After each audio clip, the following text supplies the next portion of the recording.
Okay, sorry, I just looked at my stream summary. Average viewers was 3.6. Oh, Jesus.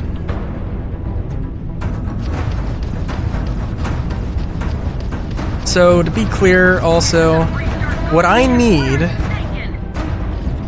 What? I didn't do anything.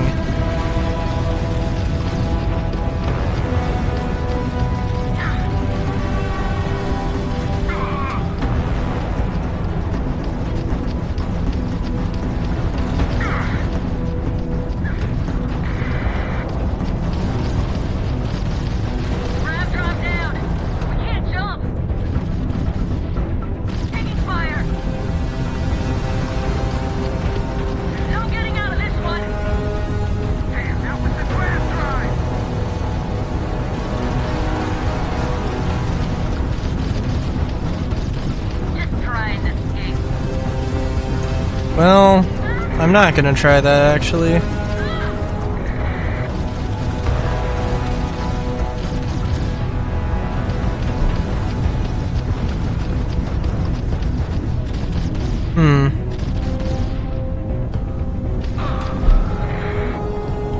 Well, that's fun.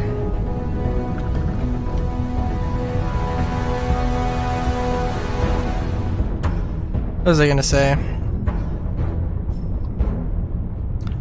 I think this is gonna be the last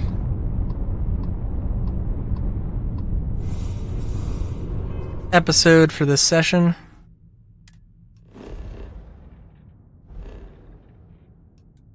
And that, I think this is 5. Bode.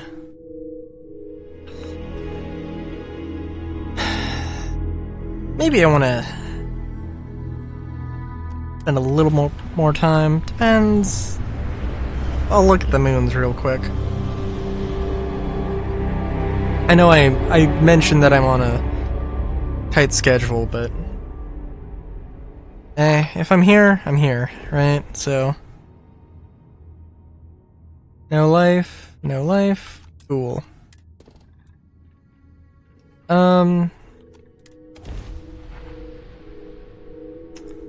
What was I gonna say?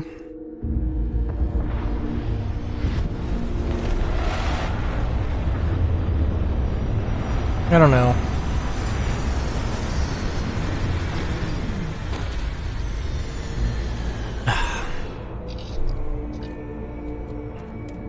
Oh, I actually, well, gonna have to remember to clear my bounty, but oh well.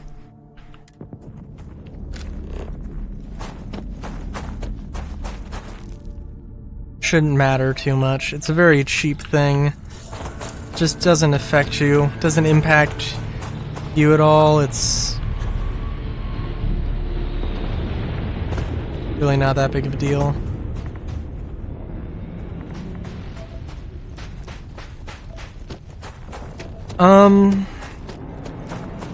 Yeah, I don't know. I was thinking about, like, oh, maybe I could talk about manufacturing in my science fantasy world. You know, it is a thing. And it is a thing that I need to look into, because the idea of losing technology is terrifying to me. But also, I think it does potentially make a really interesting predicament. So, the general idea for my science fantasy setting that I want for my own custom-made tabletop RPG. Humans evolved into the stars. There were problems. And eventually, Earth was taken over by an authoritarian regime. And an empire, if you will, and people broke away. It wasn't particularly hard to break away, because there's only so many resources realistically you have, and there was fighting, there was resistance, and in my mind, basically there is an empire that still exists and is still authoritarian and garbage. And then there is a There are, you know, the sort of outer territories that are, you know, not really united. Some of them might be in factions, coalitions. Some of them might contain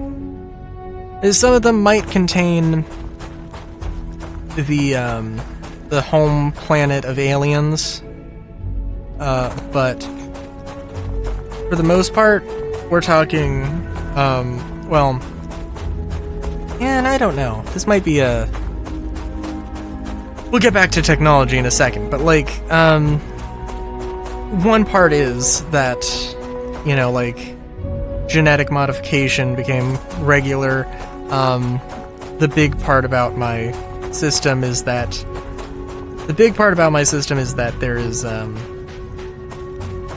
that you have, like, not infinitely customizable characters, but highly customizable, highly configurable characters.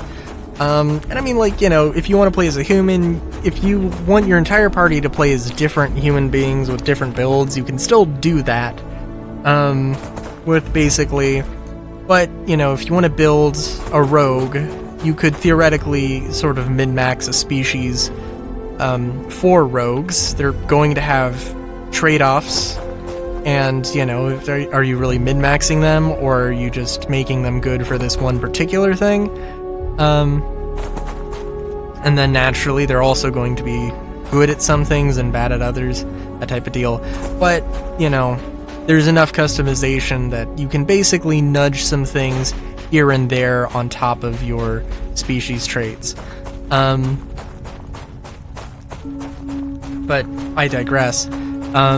I'd like to think, actually, that maybe you don't think of it so much as species, as you don't think of people divided by their species as much as you think of a person as a person, and their species is just a part of them, you know?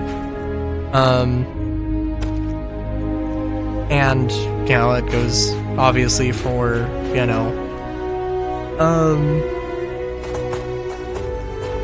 other things, sexuality, gender identity, and all that, of course. It's just a part of somebody, and everybody is, you know, an equal creature created in the universe.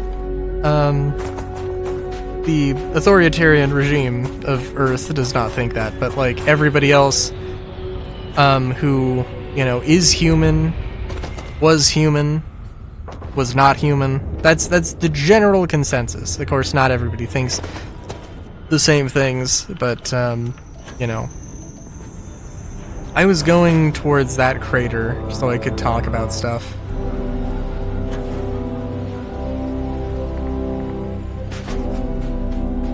And those are pirates. We don't have to interact with them if we don't want to. We probably will anyway, but oh well.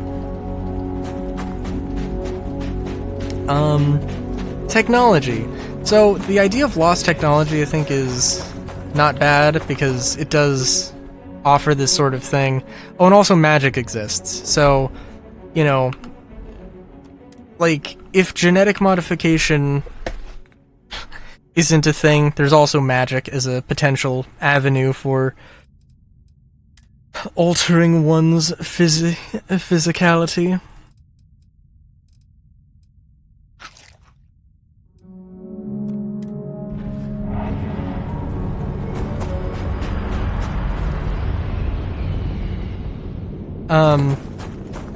But yeah, so spells and building technologies and science and learning, I'd like to think that most of that stuff isn't necessarily lost, but, I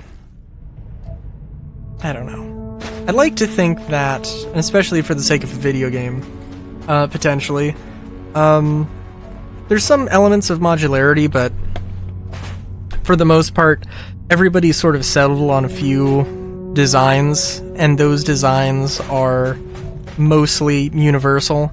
You'll find, like, and, you know, for the sake of argument, you might find some designs that are unique to either a culture or a location. But the idea is that, and I'm not necessarily saying that there's only one starfighter, and then it just has a different coat of paint. There might be like a few different chassis that are like, you know, there might be 10 different starfighter chassis, medium starfighter chassis, let's say.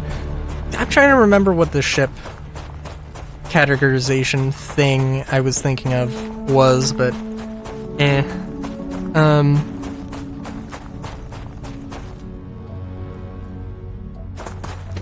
but yeah.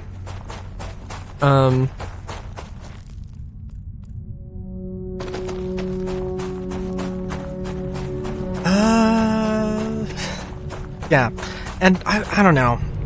I'd like to think that, but also it probably would be interesting if there were some, you know, situations where, yeah, I mean, some people, I mean, definitely not everybody is going to know how to build a spaceship.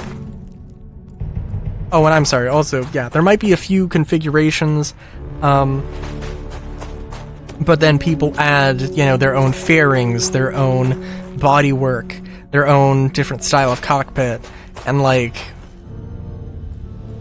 that kind of a thing. And yeah, there's probably going to be some custom models. Like if you go to a company, they're going to make their own sedan, right? But company A is also going to have their own bespoke truck that looks like, you know, their truck. And then company B on this different planet in this different star system, you know, is going to, they might make a truck, but it's going to be completely different. Maybe, you know, as an example, you know, instead of the cabin being in the front, it's in the back, or it's in the middle, or, you know, it's got a whole different thing. Just a complete different layout. You know, maybe it's got, you know, a specific wheel configuration, a unique wheel configuration. And it's set up in this, you know, this way for, I mean, maybe from my perspective, just so it looks different. But, you know, that kind of a thing.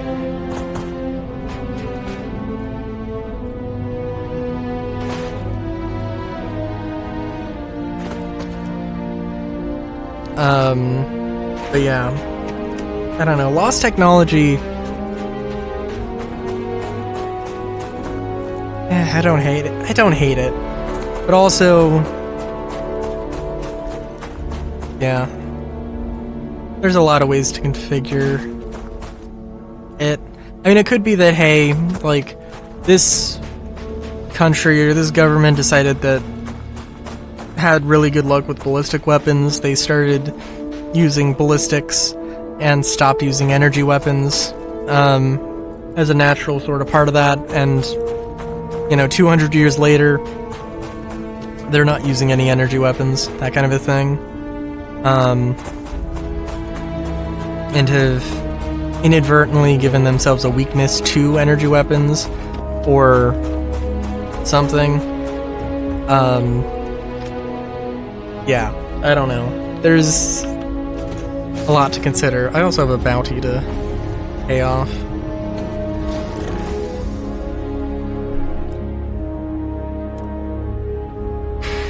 And should there, you know, I mean, there's also a lot of other things. Should there be like a universal currency? And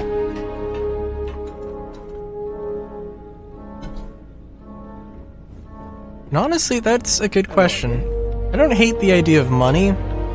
Money is an interesting thing that I think a lot of people say that they hate, and I understand why. I think it's fair. But also, like, in my mind, money is a tool present in, you know, economies. It's not supposed to be something that is valued or worshipped, but just, again, it's a tool to facilitate trade and that kind of a thing.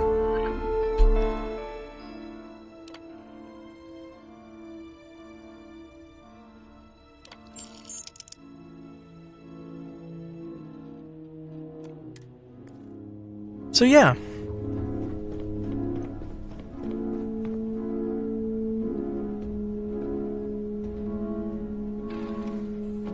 There's a lot to think about, but and there's a lot more mechanically to settle on for the game, so yeah. Until next time, have a good day, great day even. Chowskis.